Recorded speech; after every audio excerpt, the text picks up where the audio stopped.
असली मसाले सच सच, एमडीएच टेस्ट में बेस्ट, मम्मी और एवरेस्ट, ये दो ऐसे बड़े मसाले की कंपनी है जिसका विज्ञापन हर किसी ने देखा है। और ये जो लाइन मैंने अभी कही, ये हर किसी के जुबान पर भी है। लेकिन ये दोनों ही मसाला कंपनी, जिसके बारे में भी आपने खबर सुनी होगी कि ये दोनों जांच के दायरे में आ गई है, वो इसलिए क्योंकि हांगकांग और सिंगापुर में इसे बैन कर दिया गया है। ये सारा एक्शन इसलिए लिया गया है क्योंकि एमडीएच और एवरेस्ट के जो 4 मसाले हैं उस पर बैन लगाया गया है।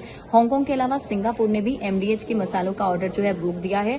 बताया जा रहा है कि हांगकांग और सिंगापुर की कार्रवाई के बाद अब एफएसएसएआई ने देश की सभी मसाला कंपनियों से उनके प्रोडक्ट्स के सैंपल मांगे हैं और अब इन सैंपल का जांच जो है वो किया जाएगा। पूरा मामला क्या है, सबसे पहले आपको ये समझाते हैं। तो हांगकांग के सेंटर फॉर फूड सेफ्टी यानी सीएफएस को एमडीएच के 3 मसाले, मद्रास करी पाउडर, मिक्स्ड मसाला पाउडर और सांभर मसाला, और एवरेस्ट के फिश करी मसाला में एथिलीन ऑक्साइड की भारी मात्रा मिली है। मतलब इसको ज्यादा मात्रा में इस्तेमाल किया गया है। एथिलीन ऑक्साइड जो है वो एक तरह का पेस्टिसाइड होता है जिससे कैंसर का खतरा बढ़ जाता है।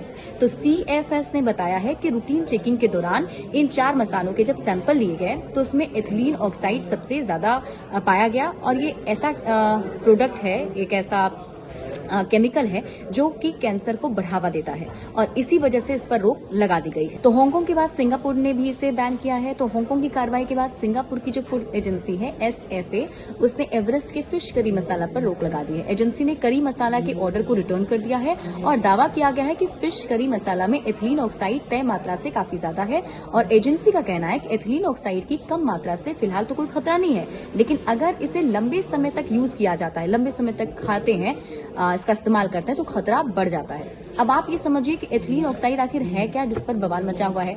तो एथिलीन ऑक्साइड जो है वो एक रंगहीन गैस होता है। रूम टेम्परेचर में रखे होने पर इससे मीठी सी गंध आती है।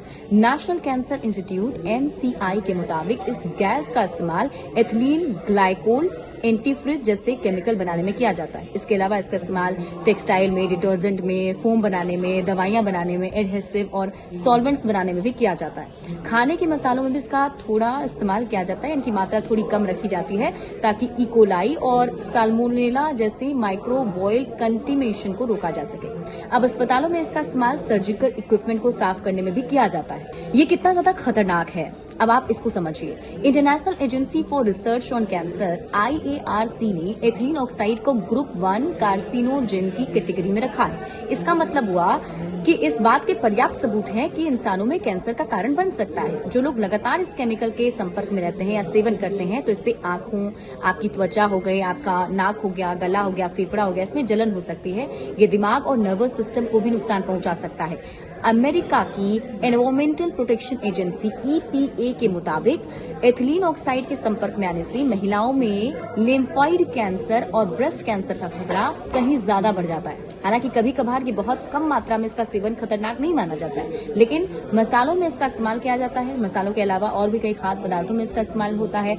लेकिन जब अगर आप क्योंकि आप मसाला रेगुलर बेसिस पे खा रहे होते हैं, हर सब्जी में इस्तेमाल कर रहे होते हैं, तो उसका सेवन रेगुलर करेंगे तो इससे खतरा जो है बढ़ सकता है। हालांकि अब देखना होगा कि इसमें जो जांच किए जा रहे हैं उसके बाद क्या कुछ बड़ा फैसला इन दोनों मसालों की कंपनियों को लेकर लिया जाता है। अपडेट्स के लिए आप जुड़े रहिए न्यूज़ 18 बिहार झारखंड के साथ।